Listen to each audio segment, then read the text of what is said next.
Hola, somos el equipo 3 y los miembros son Juan Carlos, Diego Aguayo, Alan Israel, María José López, Jesús Antonio y Marco López. Modelos económicos. Oligárquico liberal de Porfiriato. Objetivo: control de los medios de producción. Características: provocó la sobreexplotación de la mayoría de la población mexicana. Utilizó el dominio político para aumentar su poder. Modelo primario explotador. La economía del país giró en torno de la inversión del capital extranjero y el crecimiento de la explotación. Industrialización es sustitutiva de importaciones de bienes de consumo. Objetivo: construir un sector industrial que cubrieran las necesidades del mercado interno. Características: se aplicó a partir de 1940, ya que creció la demanda de bienes mexicanos.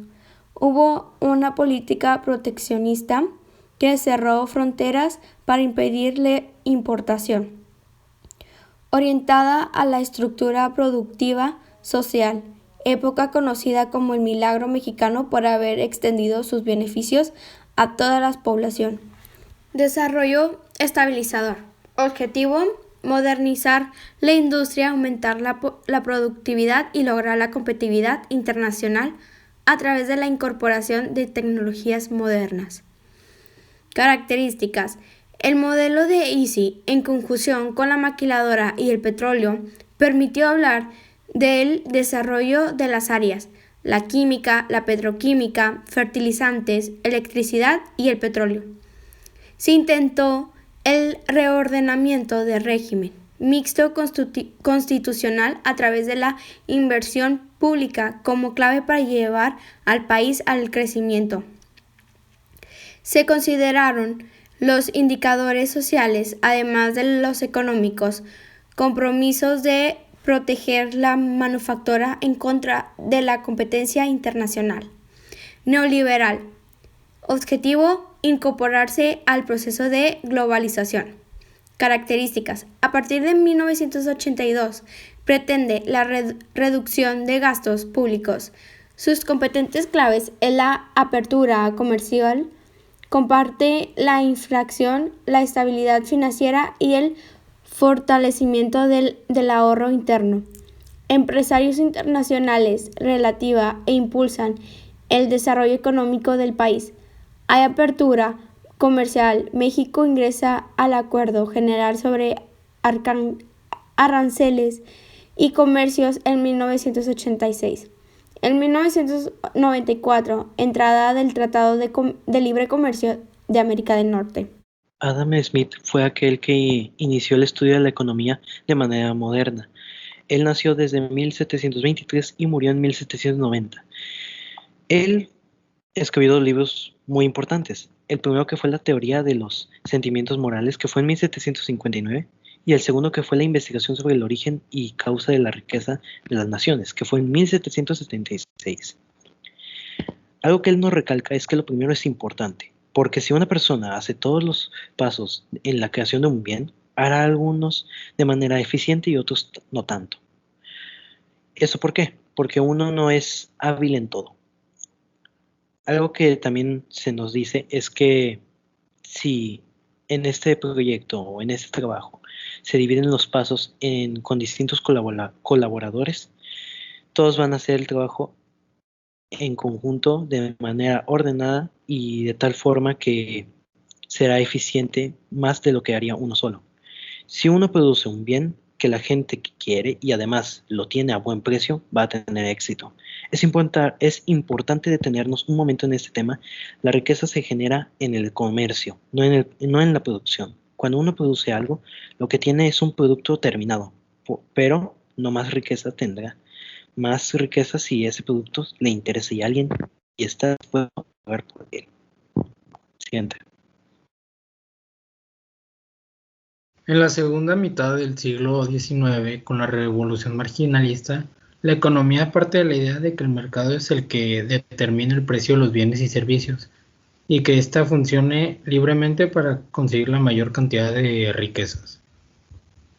Pero en En algunos casos los empresarios comenzaron a adueñarse del mercado y empiezan a subir sus precios. Lo mejor que hicieron los gobernantes fue comenzar a limitar a estos empresarios en inicios del siglo XX. Y a partir de la Revolución Rusa en 1917, la Unión Soviética prueba las ideas de Marx, que 70 años después se desploma. De 1870 a 1913, el patrón oro, que también se conoce como la primera globalización, es donde las monedas tomaban su valor del oro.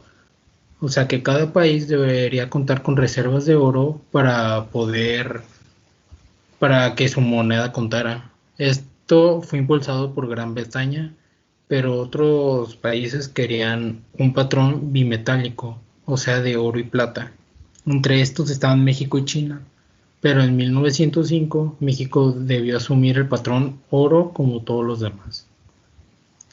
En la Primera Guerra Mundial y hasta el final de la Segunda no hubo arreglo financiero internacional que funcionara, y por eso ocurrieron muchas inflaciones. La inflación alemana de 1923 fue de las más grandes de la historia. Básicamente, el desorden financiero también se refleja en la gran caída de la bolsa de Estados Unidos en 1929, posterior a la Gran Depresión, que esto también causó mucho desempleo. Esto lo aprovecharon líderes demagógicos como Hitler y Mussolini. Por eso, la Segunda Guerra Mundial, los triunfadores buscaron construir un nuevo arreglo financiero y se creó el sistema que rige de 1946 a 1971, Bretton Woods. En este acuerdo, el dólar tiene un respaldo en oro y las demás monedas en dólares, porque Estados Unidos ganó la guerra. También se crea el Fondo Monetario Internacional, que su objetivo era evitar la crisis de balanceamiento. América Latina se opuso a la Organización Internacional de Comercio. Este sistema dejó de existir cuando Estados Unidos anunció que el dólar ya no tendría respaldo en oro, sino que su valor resultaría de la confianza que tuvieran las economías de la moneda. Hasta mediados de la década 80 se alza el valor del petróleo y también a finales de esa misma se derrumba la URSS y en 1993 desaparece por completo. Desde 1979, China comienza a experimentar para transformar su sistema económico en 1990. Así que se piensa que de 1989 en adelante comienza la segunda globalización y termina en 2008 con la Gran Recesión. Entre 1890 y 1910, México deja de ser un país pobre y pasa a ser uno promedio. En ese entonces, el ingreso promedio mexicano era superior al de un japonés. Sin embargo, son las guerras civiles los que hacen que la economía se estanque por alrededor de 30 años. Otro factor, además de las guerras civiles que paró a la economía en el país, fue la Gran Depresión que ocurrió en Estados Unidos durante esos años. Pero lo que sí cambió durante esos 30 años fue el marco legal, ya que anteriormente se regía por la Constitución de 1857, la cual fue elaborada por Juárez y otros liberales de ese tiempo, y esa Constitución se utilizó por alrededor de 60 años, mientras que después, en la Constitución de 1917, a diferencia de la otra, se incorporaron temas que normalmente no se encuentran en las constituciones, como lo son los derechos de las personas y sobre la forma de gobierno. Algunos ejemplos de artículos son estos tres. El artículo 3, derecho a la educación, que se incluye en la Constitución de 1917, el 23, derecho a la tierra, y el artículo 123, derecho al trabajo, entre otros. Sin embargo, a la Constitución de 1917 le ocurrió lo mismo que a su antecesora. Nadie le hizo mucho caso y aunque se modificó rápidamente para la no reelección, no tuvo buenos resultados. Además, después de eso, los sonorenses intentaron hacer otra constitución que se parecía al porfiriato. Eso se debe a primero querían recuperar el funcionamiento del sistema financiero, que se alcanza por la reinstalación de bancos dirigidos incluso por las mismas personas que lo habían hecho en los tiempos de Porfirio. Y segundo era recuperar el ferrocarril, que se había desarticulado durante las guerras revolucionarias. Gracias a la presión agraria, eh, se crea la Confederación Campesina Mexicana y del lado de los obreros se crea la Confederación Regional Obrera Mexicana, que pues se dice la CROM. Estos dos partidos luchan en el Congreso de 1926 alrededor de la propuesta para cambiar la Constitución y permitir la reelección de Obregón. Sin embargo, cuando Obregón es asesinado, Plutarco Elías Calles promueve la creación de un nuevo partido, que sería el Partido Nacional Revolucionario. En 1936, Cárdenas, con todo el poder que tiene, convierte a ambos movimientos populares en grupos organizados, corporativos, subordinados al poder presencial.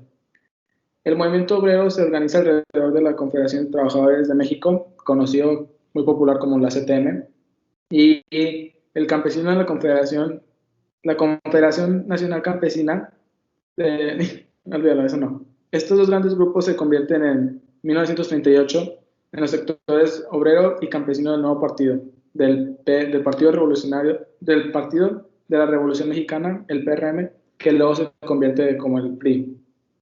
Y ahí termina. Gracias por su atención.